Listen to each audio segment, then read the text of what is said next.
तुमच्या मामाने लोकांना स्टेजवर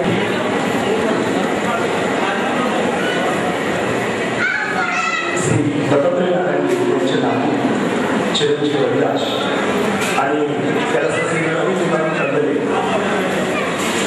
यांची सुकन्या चिरंजीव सोनवती कांचन उज्ज्वला यांच्या ऐतिहासिक सत्यशोधक पद्धतीने होणाऱ्या या विवाह सोहळ्यासाठी उपस्थित सर्व मान्यवरांचं पुनश्च एकदा सत्यशोधक पद्धतीने होणाऱ्या विवाह सोहळ्यासाठी आपल्या समोर काव्य अक्षरात छापून आपल्याकडे देण्यात आले आहे.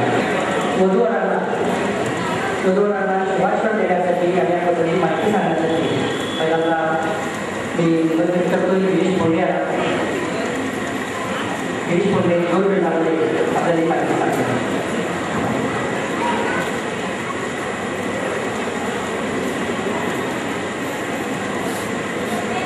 आज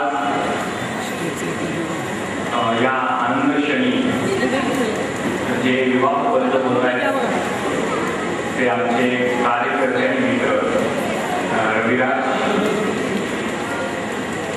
उज्ज्वला आणि त्यांनी अत्यंत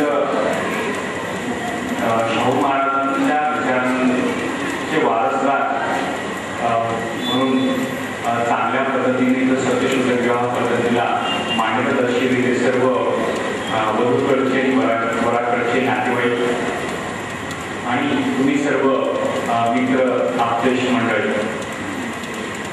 तुम्हाला कदाचित प्रश्न पडला असेल की हा विवाह आहे की एखादं व्याख्यान आहे, हा व्याख्यानाचा कार्यक्रम आहे की काय, पण ती गरज आता पडलेली आहे.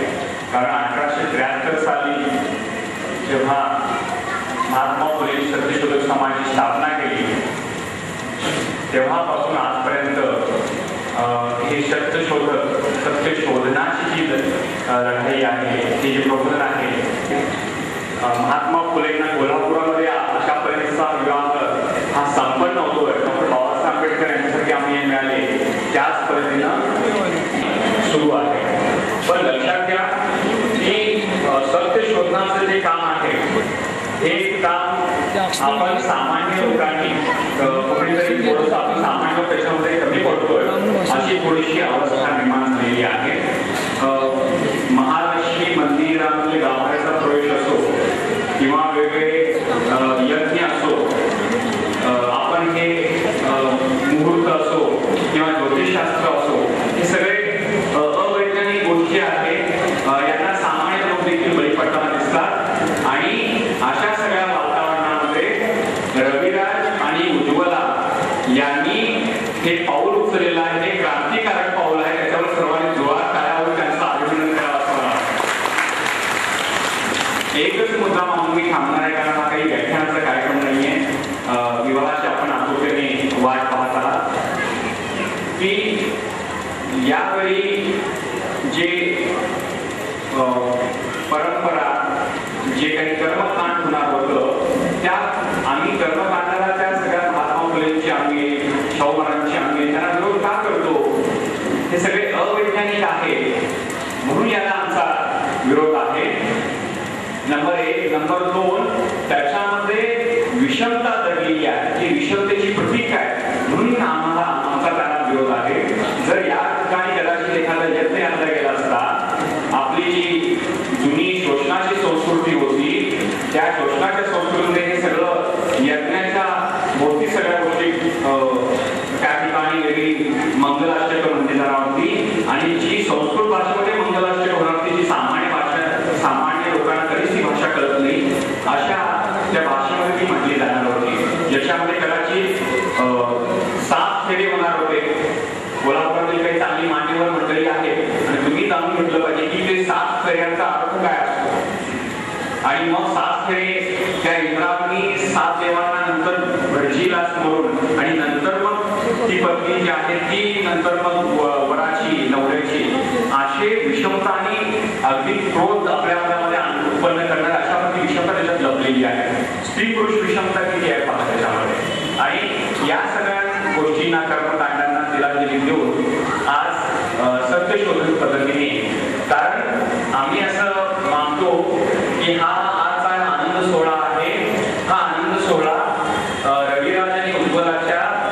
एका चांगल्या नात्यावरती, कारण कोणतेही नातं हे लव, बिलीव्ह आणि अंडरस्टँडिंग, प्रेम, विश्वास आणि समजूतदारपणा याच्यावरती टिकत असतं. त्याला काहीतरी तुम्ही संस्कृतमधून काहीतरी प्रतिज्ञा घेतली म्हणजे ते टिकणार आहे आणि त्याला तिथं घडकीच असला पाहिजे याची काही आवश्यकता नाही आहे. कारण दिलेला शब्द पाळणं हाच आपल्या कोणत्याही नात्याचा पाया आहे. अन्यथा 7 पावलांचा करार देखील वाया आहे असं एका कवीने म्हटलेलं आहे. त्यामुळं आम्ही रविराजला ओळखतो, अत्यंत संवेदनशील असा हा व्यक्ती आहे आणि आज त्याच्यामुळेच आज ही घटना घडते.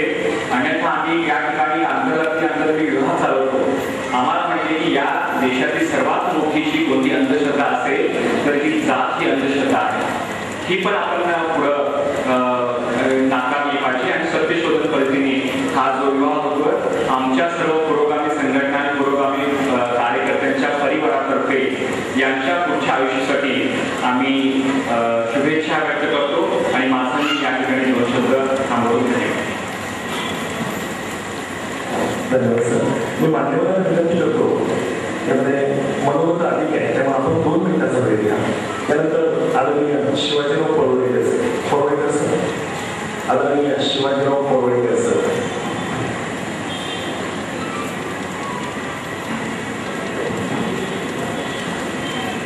या विवाहाला खूपच साऱ्या अन्यायाने संधी मला दिल्याबद्दल मी पहिल्यांदा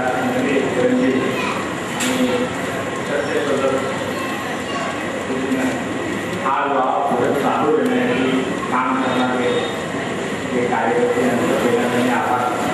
कारण स्टेजवर बोलायची आम्हाला सवय फार आहे, पण कृतीत आम्ही करतोय तर किती करतोय जर आत्मचिंतन केलं तर आज या स्टेजवर सुद्धा बोलायला मला नैतिक अधिकार नाही. कारण मी असं काही करू शकलेलो नाही.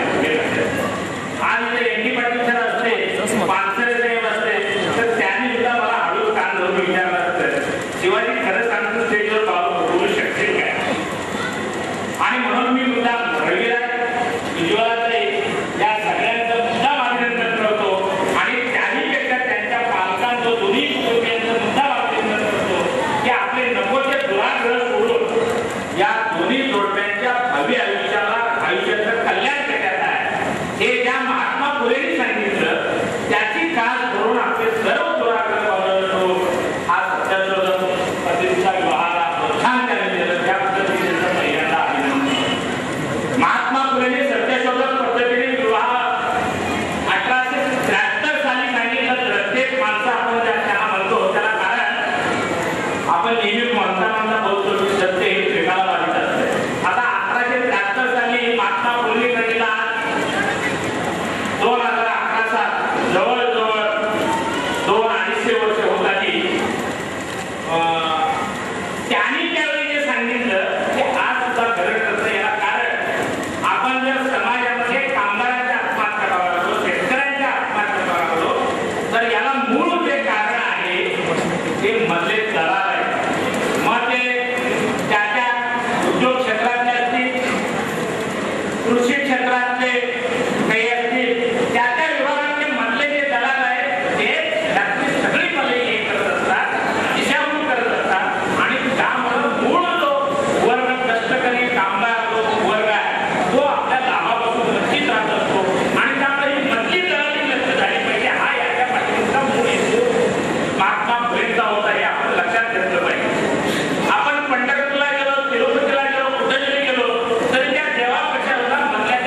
फुले यांनी लावलेल्या वृक्षात आणि शाहूजीराजांनी वाढवलेल्या या वृक्षाला आज पाणी घालून त्या वृक्षाचं पुनर्जीवन करण्यासाठी या गणेश कुटुंबियांनी जो प्रयत्न केला आहे त्याबद्दल मी मराठा सेवा संघाचा एक कार्यकर्ता येण्याचं पहिल्यांदा मी त्यांचा अभिनंदन करतो.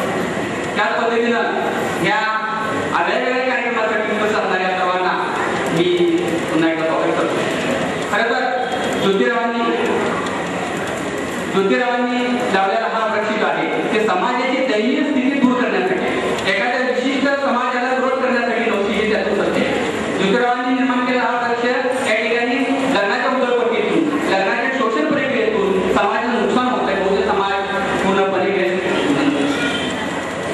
नष्ट होतोय यासाठी ज्योतिरावांनी हा प्रयत्न केलेला आहे. त्यानंतर ज्योतिरावांचा हा प्रयत्न आज मला अभिमान सांगायला वाटतोय की मराठा सेवा संघाने शिवधर्मीय पद्धतीने विवाह महाराष्ट्रात करतो आहे. शिवधर्मीय पद्धतीच्या विवाहामध्ये सुद्धा याच पद्धतीनं विधी केले जातात. तेव्हा महात्मा फुलेंचं जे ध्येय आहे ते ध्येय मराठा सेवा संघ पुढे घेतो आहे. कारण मराठा सेवा संघाबद्दलची गैरसमज समाज लोकांच्या मध्ये झालेली आहे. मी या ठिकाणी ज्यादा बोलायपेक्षा मी विनंती करतोय की या सर्वेकांना तिथं जमलेले लोक प्रत्येक व्यक्ती या ठिकाणी या लग्नाला शंका घेऊन आलेले आहे. हे लग्न वेगळं आहे त्याच्यासाठी आहे कसं आहे काय तेव्हा कृपया या कार्यक्रमामध्ये आमचे पवार सरांसारखे कोणत्या एखाद्या व्यक्तीला 15-20 मिनिटं 25 मिनिटं द्यावी नाहीतर काय नुसतं येऊन पुढे टाकणे आणि कार्यक्रमामध्ये नंतर शेवटी जिंकून जाणे एवढ्यासाठी हा प्रभाव नाही. तर लोकांनी शंका थोडंसं निरसन व्हावं म्हणून कुणीतरी या ठिकाणी सविस्तर मार्गदर्शन करावं. कारण इथे येणारा प्रत्येकाला तुम्ही त्यांना 2 मिनिटात बोला 2 मिनिटात शुभेच्छा देऊन या ठिकाणी कार्यक्रम हा जेवढा यशस्वी व्हावा होत नाही. तर कृपया मी थांबतो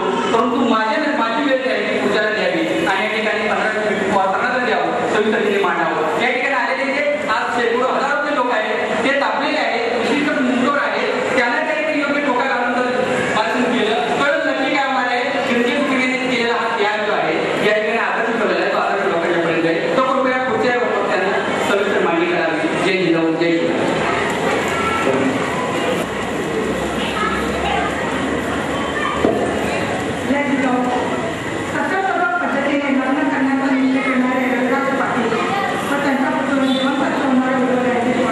माईक जरा खाली यायला सांगा राहुल.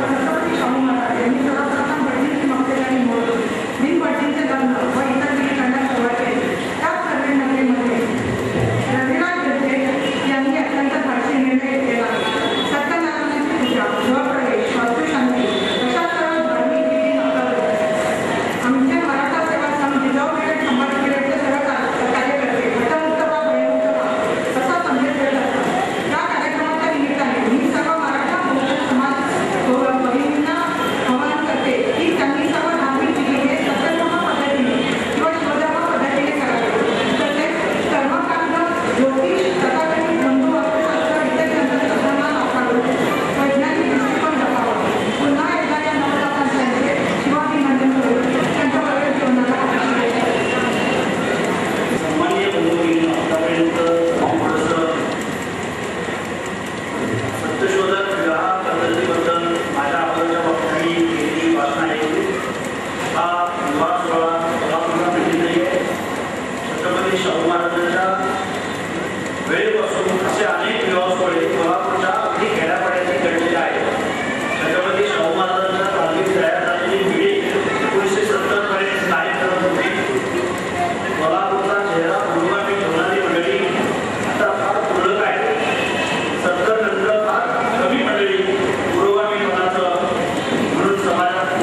आपली प्रतिज्ञा घेतली.